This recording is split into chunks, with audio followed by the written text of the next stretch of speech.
যিনি রসুলের আনুগত্য করে না সে কাফের, আর যিনি আল্লাহ রসুল দুটো করে সে মুশরিক।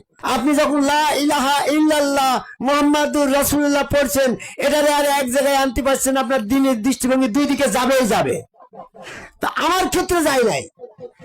আমি যখন নবী মুহাম্মদ সাল্লাল্লাহু আলাইহি ওয়াসাল্লামকে নবী বলে বিশ্বাস করছি, তার আনুগত্য করা লাগছে না।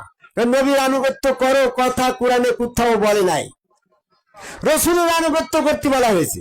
আমার গুরু যখন নিজামুদ্দিন আহমেদ চিশতি আমার রসুল হচ্ছে, তখন আমি রসুলের হাতটারে আল্লাহর হাত বলছি, রসুলের পাটায় আমার আল্লাহর পা, রসুলের চেহারার ভিতরে আমার আল্লাহর চেহারা। আমি ব্যক্তি নিজামকে সরাই দিয়ে ওখানে আল্লাহ বিশ্বাস করি, যখন আমি সেজদা দিলাম তখন আমার একত্ববাদে আসলো। আর আপনার রসুল মোহাম্মদ সাল্লাল্লাহু আলাইহি ওয়াসাল্লাম ওই তাবলিগের হাজী সাহেবের কথা বলছি, আমার ভবনজাতেরও বড় ভাই হাজী সাহেব, মনে করেন তার কথাই বলছি। উনি যখন লা ইলাহা ইল্লাল্লাহু মুহাম্মাদুর রাসূলুল্লাহ বলছে, ওনার দৃষ্টিভঙ্গি দুই দিকে চলে যাচ্ছে। উনি কখনো সারা জীবন যদি পাঠ করে একত্ববাদে আনতে পারছে না, কারণ রসুলের নাম বলার পরে মস্তিষ্ক রসুলের দিকে চলে যাচ্ছে, আবার যখন আল্লাহ বলছে আল্লাহর দিকে চলে যাচ্ছে। এইটাই শিরক হচ্ছে। এজন্য সূরা জিনের 18 নম্বর আয়াতে বলল আল্লাহর সাথে কাউকে ডাকা যাবে না। তাহলে আপনারা যারা আল্লাহর সাথে মুহাম্মদকে নাম জপনা করছেন, মুহাম্মদ সাল্লাল্লাহু আলাইহি ওয়াসাল্লামের নাম জপনা করাটাও শিরক গণ্য হচ্ছে। বলা হচ্ছে রসুলের আনুগত্য করলে ওই আনুগত্য আল্লাহর হয়, রসুলের নাম জপনা করলে ওই নাম জপনা আল্লাহর হয়, এমনটা আয়াত তো কোরআনে নাই। কি গো আছে? রসুলের নাম জপনা করলে ওটা আল্লাহর জপনা হবে, আয়াত আসছে? যদি থাকে তাহলে আল্লাহর সাথে কাউকে ডেকো না। ওই আয়াতের সাথে এমনটা বলতো যে আল্লাহর সাথে রসুল ব্যতীত কাউকে ডেকো না, এখানে রসুল ব্যতীত কথাটা যোগ হইতো। তাহলে রসুলের নাম জপনা করলে আল্লাহর নাম জপনা করা হতো। যদি তুমি রসুলের আনুগত্য করো ওটা আল্লাহর আনুগত্য হবে। সূরা নিসার 80 নম্বর আয়াত। রসুলকে মহব্বত করলে ওই মহব্বত আল্লাহর হবে, রসুলের অনুসরণ করলে ওই অনুসরণ আল্লাহর হবে, রসুলের দেখলে ওই দেখা আল্লাহর হবে, রসুলের হাত ধরলে আল্লাহর হাত ধরা হবে, রসুলের সাথে সাক্ষাৎ করলে আল্লাহর সাক্ষাৎ করা হবে, রসুলের সাথে মুলাকাত করলে আল্লাহর সাথে মুলাকাত করা হবে, রসুলকে পরিত্যাগ করলে আল্লাহকে পরিত্যাগ করা হবে। কিন্তু রসুলের নাম জপনা করলে আল্লাহর নাম জপনা হবে, এমনটা কোন আয়াত করে না।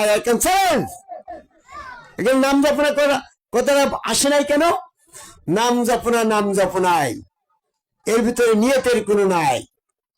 আর যখন আমি রসুলের আনুগত্য করতে যাচ্ছি, আমার ওকে নিয়ত এসে যাচ্ছে আমি রসুলের আনুগত্য করছি না, আমি আল্লাহর করছি।